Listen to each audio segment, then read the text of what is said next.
어제 중동에서 전쟁 신호와 평화 신호가 동시에 나왔습니다. 이란은 미국과의 교섭을 중단했어요. 그런데 같은 날 헤즈볼라는 이스라엘과의 상호 공격 중단을 수용했습니다. 시장 반응은요, 나스닥이 27,086포인트로 사상 최고입니다. 근데 올린 섹터가 기술주와 에너지 두 개뿐이에요.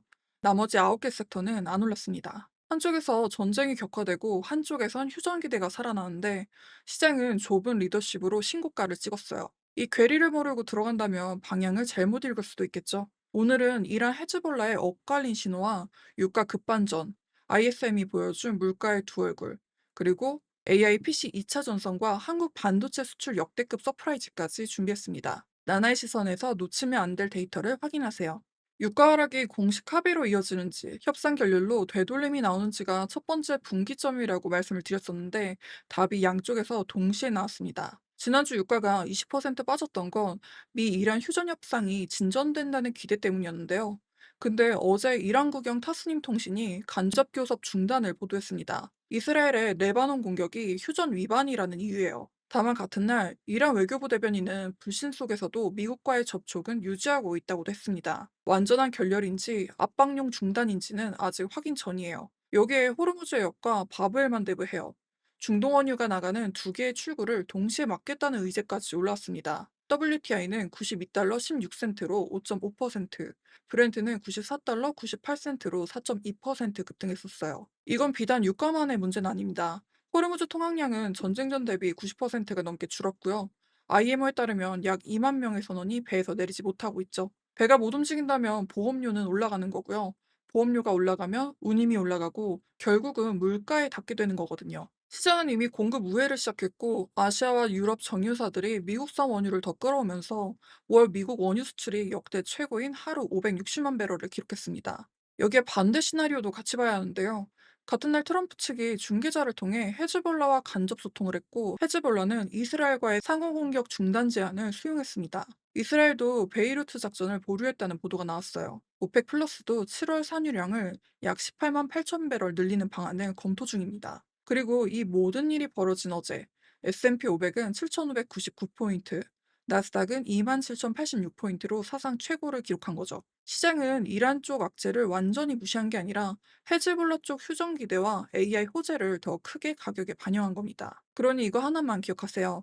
지수는 신고가인데 올린 섹터는 두 개뿐입니다.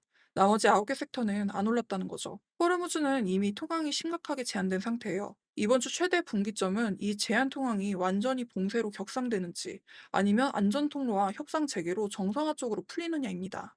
유가는 한 달 만에 20% 빠지다가 어제 다시 5% 뛰었습니다.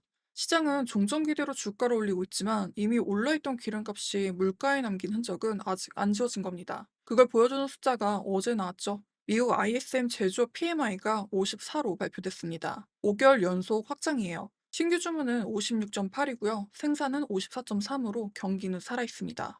근데 문제는 가격 지수입니다. 82.1이에요. 전월 84.6보다는 낮아졌지만 여전히 80을 넘는 매우 높은 영역입니다. 물가 압력이 새로 폭발한 건 아니지만 꺾였다고 보기도 어려운 거죠. ISM 코멘트에서도 이란 전쟁, 관세, 가격 변동성이 동시에 언급이 됐습니다. 여기 좀 무겁습니다. 제조업이 확장하면서 물가도 같이 오르는 구간에서는 금리가 쉽게 내려오지 않습니다. 금리가 안 내려오면 성장주와 기술주의 밸류에이션 천장이 막히는 구조라고 말씀을 드렸던 것 같은데 지금 이 구조는 유럽에서도 확인할 수가 있습니다. 유로존 제조업 PMI는 51.6으로 둔화됐는데 투입 비용은 4년 내 최고입니다. 유럽 중앙은행의 소비자 기대 인플레도 1년 기준으로 4%에 머물렀습니다. 새로 더 뛴 건 아니지만 이미 높아진 기대가 꺾이지 않았다는 게 문제예요. 중국도 확인해야 하는데요. 민간 PMI는 51.8로 확장을 유지했지만 수출 주문은 5개월 만에 처음으로 줄었습니다. 글로벌 제조업이 살아있긴 한데 그 안에 물가 부담과 수요 둔화가 같이 들어있단 겁니다. 이번 주 금요일에 미국 고용 보고서가 나옵니다. ISM 가격 지수와 고용 데이터가 같은 방향을 가리키면 금리 인하 기대는 더 밀릴 수 있어요. 자, 그러면 다음으로 넘어가 보겠습니다.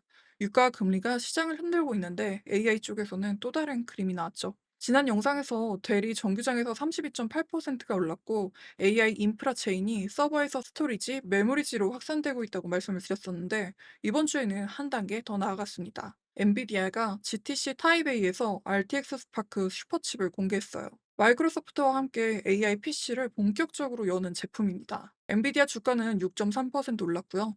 반도체 지수도 1.1% 올랐습니다. AI가 데이터 센터 안에서만 돌아가는 게 아니라 개인 PC까지 내려온 거예요. 지난 영상에서 HP가 12.6% 올랐다고 전해드렸는데 실적 발표 후 시간 외에서 36% 추가 급등했습니다. 분기 매출이 106억 8천만 달러, AI 소주 잔고가 63억 달러입니다. 대뢰에 이어 HPE까지 AI 인프라 수요가 실적으로 확인되고 있는 거예요. 엔트로픽도 같이 움직였죠. 미국 IPO를 비공개 제출했다는 보도가 나왔는데요. 아직 공모가나 재무지표는 공개되지 않았지만 AI 사모시장 밸류에이션이 공모시장에 검증돼 올라가기 시작했다는 신호입니다. 다만 한쪽만 보면 안 되는데요. 미국 상무부가 중국 본사 기업의 해외 자회사가 엔비디아 첨단 AI 칩에 접근하는 우회 경로를 막는 지침을 냈어요. AI 수요는 확정되고 있지만 공급망에서는 정책 리스크가 동시에 걸려 있는 겁니다. GPU에서 서버로, 서버에서 스토리지로, 이제는 PC까지. AI 인프라 체인은 계속 넓어지고 있습니다. 근데 이 확장이 반도체 지수 전체로 번지는지 아니면 엔비디아 한 종목에 쏠리는지가 이번 주 두 번째 분기점입니다. 지난 영상에서 삼성전자의 HBM4E 샘플 출하 소식을 전해드렸죠. AI와 메모리 업사이클이 이번 수출 지표에서 더욱 강하게 후행 확인됐습니다. 한국 5월 수출이 전년 대비 53.2% 증가했는데요. 40년 만에 최고 증가율이에요. 반도체 수출은 169.4%가 뛰었고요. 무역 흑자는 269억 5천만 달러입니다. 이건 단순한 경기 회복이 아니라 AI와 메모리 업사이클이 한국 수출의 심장을 때리고 있다는 뜻입니다. 코스피는 삼성전자, SK 하이닉스 두 종목이 시총의 절반 가까이를 차지하는데요. 이 수출 숫자가 이번 주 코스피의 가장 큰 방향 변수입니다. 근데 동전에도 뒷면이 있듯이 지금 이 상황에도 뒷면이 존재하는데요. 한국 5월 소비자 물가가 전년 대비 3.1% 올랐습니다. 석유류는 24.2% 뛰었거든요. 근원 CPI도 2.5%예요. 수출은 역대급으로 좋은데 물가도 올라오고 있는 겁니다. 그러니 이거 하나만 기억하세요. 한국 시장은 지금 반도체 모멘텀과 유가발 물가 부담이 동시에 존재합니다. 어느 쪽이 더 세게 작용하느냐에 따라 코스피의 방향이 갈려 있어요. 투자자분들이 아셔야 할 체크리스트도 전해드리겠습니다. 첫 번째, 시장은 유가가 빠질 거라고 베팅해서 신고가를 찍었는데요.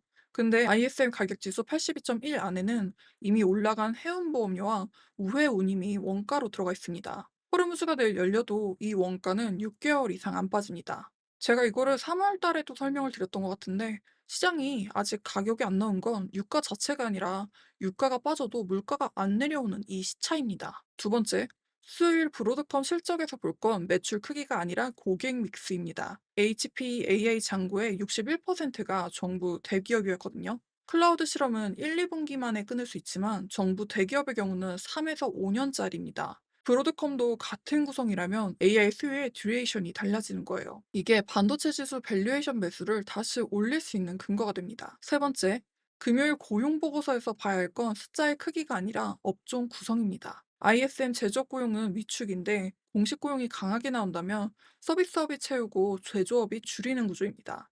이 조합이라면 패드는 경기가 좋으니 내릴 이유가 없고요.